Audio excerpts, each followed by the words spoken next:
Menjelang akhir tahun 2025 dan mungkin sebentar lagi akan datang tahun 2026, gua rasa opsi GPU seperti GeForce RTX 5060 ini adalah opsi GPU paling nyaman yang bisa dipilih oleh para PC gamer. Karena dengan harga 5 jutaan kecil seperti kalian ini bisa dapetin Zotac Gaming GeForce RTX 5060, itu GPU udah bisa dipakai untuk hal-hal yang palu gada gitu, nggak cuma main game aja. Bisa diajak productivity mulai dari AI bahkan sampai video editing, mau foto editing juga bisa, karena kita tahu semua software yang tersebar ada di PC ini pasti udah support yang namanya Nvidia CUDA dan tentunya akan sangat optimize kalau dijalankan oleh GPU-nya Nvidia. Sehingga dengan begitu di sini gue akan mencoba merevisit GeForce RTX 5060 dan kemudian juga di sini gue akan mencoba menjelaskan ulang lagi mengenai fitur-fitur Nvidia seperti DLSS, terus juga ada Nvidia Broadcast dan lain-lain. Yang mungkin aja di sini adalah video pertama kalian nih ketika kalian mendapati channel Suka IT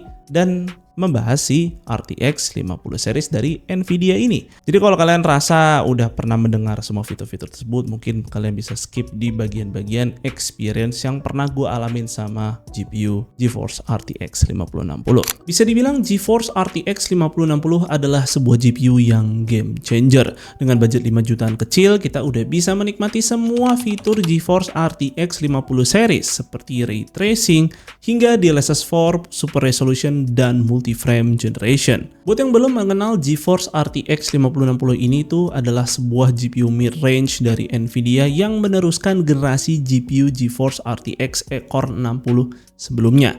Kali ini di generasi terbaru Nvidia menawarkan arsitektur Nvidia Blackwell yang mana arsitektur ini membawa jumlah transistor 83% lebih banyak dibandingkan GeForce RTX 3060 dan 16% lebih banyak dibandingkan GeForce RTX 4060. Untuk upgrade lainnya ada juga dari sisi RT Core yang sudah generasi keempat dan juga Tensor Core yang sudah generasi kelima. Selain dari arsitektur baru, GeForce RTX 5060 juga menggunakan tipe memori baru yaitu adalah GDDR7 yang punya bandwidth lebih kencang dan lebih power efficient. Nah, model GPU yang gue pakai kali ini tuh adalah GeForce RTX 5060 dari seri Zotac Twin Edge yang kelengkapan di dalam boxnya ini tuh kita akan mendapati buku manual beserta aksesoris karakter original Zotac yang nantinya nih bisa menjadi hiasan juga. Lalu GPU-nya di sini tuh dilapisi plastik bubble wrap yang cukup tebal dan di dalamnya terdapat GPU GeForce RTX 5060 itu sendiri. Nah, model GPU Zotac Twin Edge ini tuh punya ukuran yang cukup compact dengan desain dual fan. Size-nya ini tuh cocok untuk berkompromi dengan casing micro ATX yang kecil-kecil karena dia punya panjang di 220 mm aja dan cuma memakan 2 slot expansion saja. Secara look sih memang cukup basic. Kombinasi warnanya ini tuh monokrom dengan berbagai lekukan yang tidak terlalu mencolok sih. Bahkan lampu LED pun juga absen dari GPU ini. Ya, karena memang seri Twin Edge itu sendiri merupakan seri entry levelnya Zotac. Ya, walaupun begitu, secara build quality dari GPU ini tetap cukup solid. Bobot dari heatsinknya ini tuh cukup terasa menandakan cooling sistemnya tidak kopong. Fan yang dipakai ini tuh berukuran 90 mm dan fan-nya akan berhenti jika GPU-nya dalam posisi idle. Nah, backplate-nya sendiri pun juga sudah berbahan metal dengan lubang ventilasi di bagian depan untuk memaksimalkan airflow. Nah, buat port di GPU ini tuh dikasih 4 display output yang mana sudah support DisplayPort 2.1 dan HDMI 2.1. Jadi harusnya udah bisa dicolok ke monitor seperti 4K 240Hz atau bahkan 2K 540Hz. Nah, pertama di sini gue mau bercerita soal tentang pengalaman gue sih, yang sebenarnya gue ini adalah certified user Nvidia GPU karena gue dulu udah pernah pakai GeForce GTX 1070, kemudian upgrade ke GeForce RTX 2060, bahkan sampai upgrade ke GeForce RTX 3060 12GB. Dan gue rasa sih perihal soal VRAM ini hanya sebuah hal yang dilebih-lebihkan aja sih di internet, karena sejatinya juga kalau kalian PC user yang penggunaannya juga nggak macem-macem gitu kan secara sehari-hari, dan itu tentunya nggak akan terlalu demanding kok soal VRAM. Dan lagi-lagi di sini juga berdasarkan Steam Hardware Survey, mostly gamer itu kan masih main di game pada resolusi 1080p dan GeForce RTX 5060 adalah GPU yang diperuntukkan untuk main game di resolusi 1080p. Sekali lagi 1080p. 1080p. Dan ketika gua sampai ada di titik mencicipi GPU GeForce RTX 50 series seperti 5060 ini, bahkan dari GPU seperti 3060 yang punya VRAM 12GB itu lompat ke 5060, dia kasih performa yang cukup signifikan sih. Terlepas dari jumlah VRAM-nya memang tidak lagi sama. Membuktikan GPU itu bukan sekedar soal VRAM, tetapi ada kombinasi peningkatan hardware dan software yang digunakan juga. Yang selanjutnya akan gue bahas nih, fitur-fitur apa aja sih yang bisa dinikmati pada GeForce RTX 5060. Jadi kalau udah bahas GPU GeForce RTX nih, apalagi kalau bukan kemampuan ray tracing-nya, seperti ray reconstruction dan juga path tracing. Ray reconstruction ini tuh merupakan sebuah fitur ray tracing yang disempurnakan lagi menggunakan AI dari GPU NVIDIA, sehingga secara visual bisa lebih detail lagi. Nah, kita bisa lihat perbedaannya lewat reflection di dalam video games ataupun juga bisa dari shadow yang dihasilkan. Lalu tak lepas juga path tracing yang bisa dibilang ini tuh merupakan teknik ray tracing yang lebih kompleks sehingga secara visual bakal lebih realistis. Nah, tentu mengaktifkan fitur ini akan sangat demanding dan perlu sedikit otak-atik settingan terutama pada GPU seperti GeForce RTX 5060. Di sini tuh gua cobain path tracing pada game Doom The Dark Age yang secara kualitas visual sih tentu masih terasa cukup signifikan sekalipun gue di sini tuh pakai preset settingan medium. Hanya saja sih gue pribadi tuh cukup jarang juga sih menggunakan fitur ini karena memang terlalu demanding. Ya nggak aja ini tuh sebagai tech demo tentang potensi real-time render yang dapat dilakukan oleh GPU modern. Tetapi buat fitur yang satu ini gue rasa akan lebih sering dipakai nih. Nah, kita tahu kemampuan GeForce RTX 5060 ini tuh ditargetkan untuk main game di 1080p. Jadi kayak dilema nih kalau mau aktifin fitur upscaling. Nah, di sini tuh udah ada DLSS 4 Super Resolution yang proses AI upscaling kali ini membawa transformer model. Upgrade yang dibawa ini tuh kasih peningkatan kualitas yang signifikan dibandingkan model sebelumnya. Bahkan bisa mengejar kemampuan 1080p native TAA di mode performance sekalipun. Tentu bisa ngebantu banget nih ngeboost performa di berbagai game tanpa mengorbankan kualitas visual. Dan kalau khawatir VRAM di GeForce RTX 5060 ini nggak cukup, di sini DLSS 4 Super Resolution juga membantu mengirit penggunaan VRAM pada GPU ini. Dan kemudian masih ada satu fitur yang dibawa lewat update DLSS 4 ini, yaitu adalah multi-frame generation. Yang mana ini tuh meneruskan fitur GPU generasi sebelumnya, tapi sesuai namanya multi, jadi FPS-nya ini bisa dilipat gandakan sebanyak 3 kali sampai 4 kali lipat. Nah, gue rasa sih untuk game-game single player yang nggak begitu mentingin input lag, fitur ini sih sah-sah aja untuk dinikmati supaya bisa menambahkan smoothness pada gameplay. Dan gue pribadi sih cukup sering juga menikmati fitur multi frame generation atau mungkin frame generation biasa, karena ketika sudah memiliki monitor high refresh rate, gue rasa pas lagi main game-game single player bahkan yang story heavy dan banyak sinematiknya, itu akan menambah smoothness dan akan jauh lebih oke sih untuk merasakan gaming experience yang lebih baik. Tapi tentunya akan beda cerita ketika kalian mengaktifkan fitur ini pada game-game AAA kompetitif. Tapi gue rasa sih memang kurang tepat aja menggunakan fitur tersebut pada game kompetitif, karena ada satu fitur lagi dari NVIDIA yang gue rasa lebih tepat dan lebih membantu pada game-game kompetitif tersebut. Itu adalah fitur NVIDIA Reflex, yang mana ini merupakan fitur gaming yang cukup membantu untuk game-game kompetitif, karena fitur ini tuh bakal meminimalisir input latensi dengan cara mensinkronkan render queue antara CPU dan GPU. Bisa dilihat di sini contohnya pada game Marvel Rivals, terlihat frame time antara CPU dan GPU pada game Marvel ini dia tuh akan lebih rapi saat NVIDIA Reflex-nya diaktifkan. Dan kemudian pada game seperti Valorant, NVIDIA Reflex bisa membuat render dari CPU ke GPU lebih minim, sehingga gamenya juga akan lebih minim input delay. Oke, selain fitur gaming, NVIDIA juga melengkapi GPU GeForce RTX dengan software-software yang sangat useful untuk productivity. Salah satunya adalah NVIDIA Broadcast. Yang gue rasa software ini akan sangat ngebantu jika kalian sering menggunakan webcam untuk online meeting atau bahkan untuk melakukan live stream. Oke, di sini gue mau kasih lihat ke kalian fitur-fitur dari NVIDIA Broadcast, yang mana fitur-fiturnya ini tuh sebenarnya cukup membantu kalian buat yang seneng bikin konten. Karena di sini tuh ada fitur seperti virtual background yang ngasih background blur nih, yang dari tadi gue aktifin, ngasih background blur. Nah, terus juga di sini ada fitur untuk mereplace latar video kalian tuh, kayak dikasih video yang lagi diputar atau mungkin dikasih juga gambar, itu juga bisa supaya live stream kalian lebih menarik. Nah, selain itu ada juga fitur auto frame yang mana ini bikin kayak webcamnya tuh seolah-olah ngikutin gerakan muka gua tuh. Nah, kalau lagi gerak tuh dia ngikutin.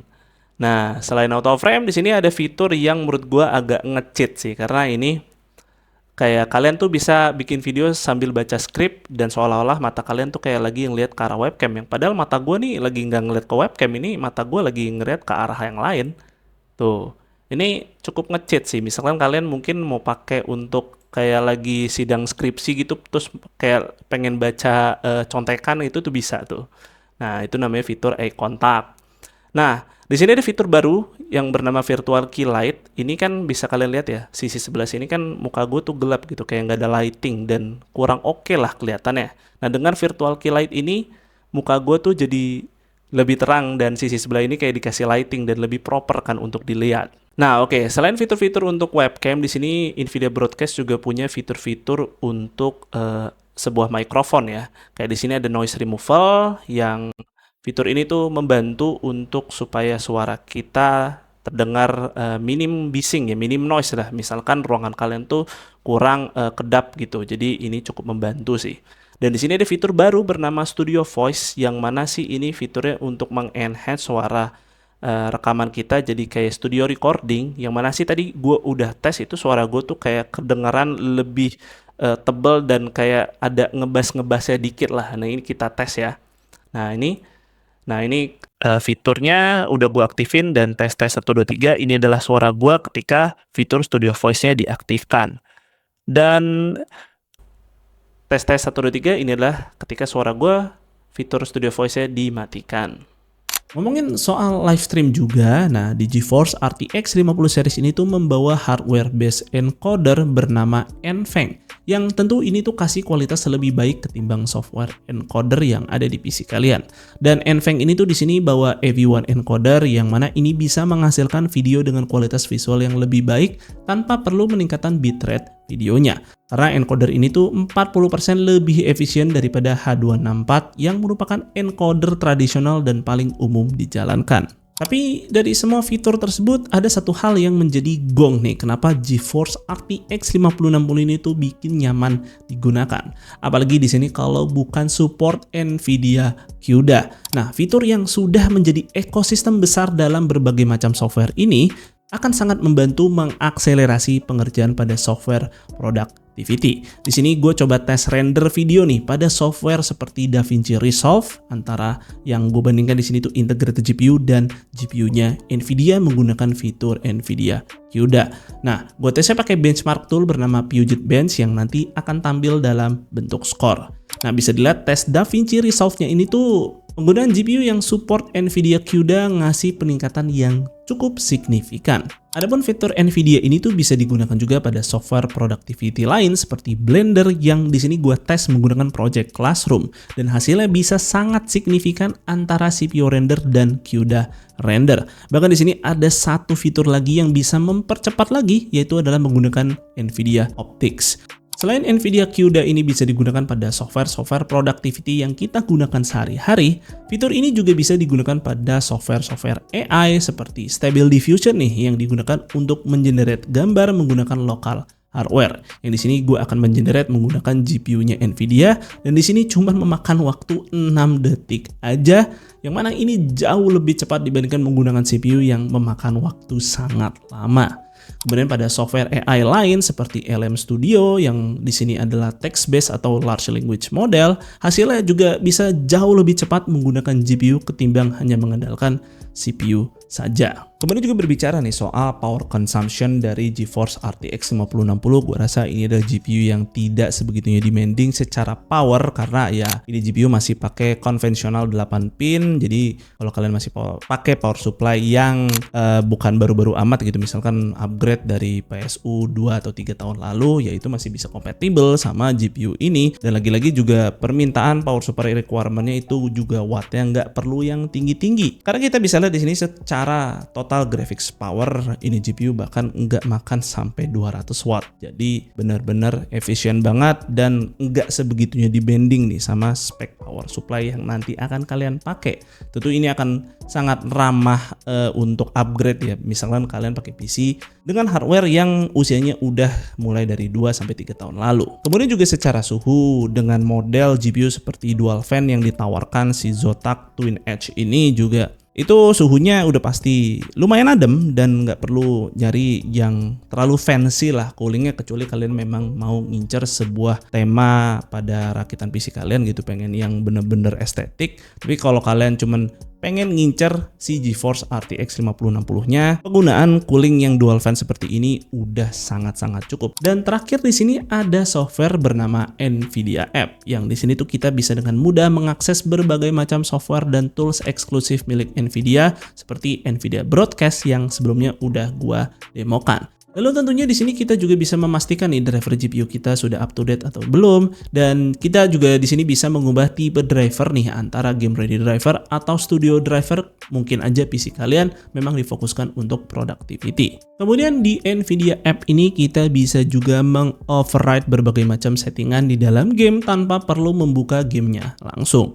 Bahkan kita juga bisa mengatur versi DLSS yang ada di game tersebut. Kita tinggal set latest aja, maka gamenya akan langsung ke upgrade ke DLSS 4. Dan di sini kita juga bisa mengklaim hadiah yang mungkin saat kalian beli GPU itu ada gratis promo game atau software tertentu. Jadi sih sebenarnya ini kembali lagi ke ranah ekspektasi dan penggunaan kalian itu sebenarnya untuk apa sih? Memang ya bisa gua bilang apa yang sudah kita lihat di berbagai jagat internet ini, ya gua rasa sih ada beberapa hal yang terlalu dilebih-lebihkan ya soal GeForce RTX 5060. Tapi menurut gua as produk ini adalah produk yang fine-fine aja jika kalian memang ingin menggunakannya untuk berbagai macam hal. Toh juga ya target pasar dari GeForce RTX 5060 kan memang untuk PC-PC user yang kelasnya mid-range gitu. Dan ya gue rasa sih di kelasnya aja ini GPU udah sangat-sangat versatile. Jadi kembali lagi dengan ekspektasi dan keperluan kalian ini untuk apa. Dan gue rasa di sini NVIDIA udah sangat berhasil untuk menjaga ekosistem GPU mereka ya. Karena bahkan buat kalian yang masih pakai GeForce RTX 20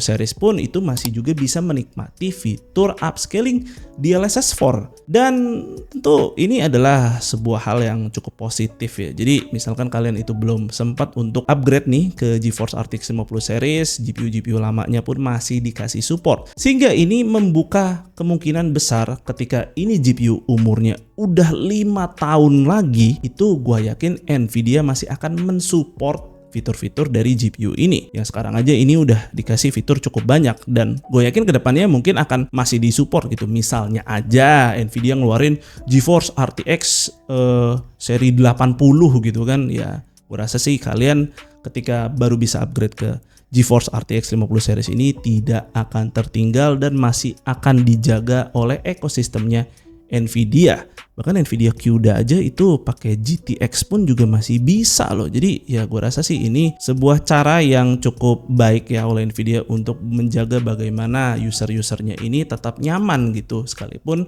mereka pakai GPU-nya dalam kurun waktu yang cukup lama gitu kan. Dan buat kalian yang tertarik sama GPU Zotac ini, bisa silakan mampir aja ke official store-nya NVIDIA GeForce yang ada di berbagai marketplace. Ya kali-kali aja ada voucher yang bisa dimanfaatkan, mungkin lagi ngincer nih pas tanggal kembar. So itu dia alasan kenapa gue bilang GPU GeForce RTX 50 series seperti GeForce RTX 5060 ini adalah GPU yang pilihan paling nyaman untuk kalian para PC gamer. Tapi silakan kalian kasih pendapat kalian sendiri di kolom komentar seperti apa. Mungkin segitu dulu aja untuk videonya kali ini. Semoga video ini bermanfaat buat kalian. Jika kalian berkenan like dan share video ini, dan jangan lupa subscribe channel Suka IT jika kalian nggak mau ketinggalan kontennya. Dan jangan lupa juga follow Suka IT di Instagram dengan nama @suka_it. Gue Fadil dari Suka IT. Pamit undur diri. See you on the next video.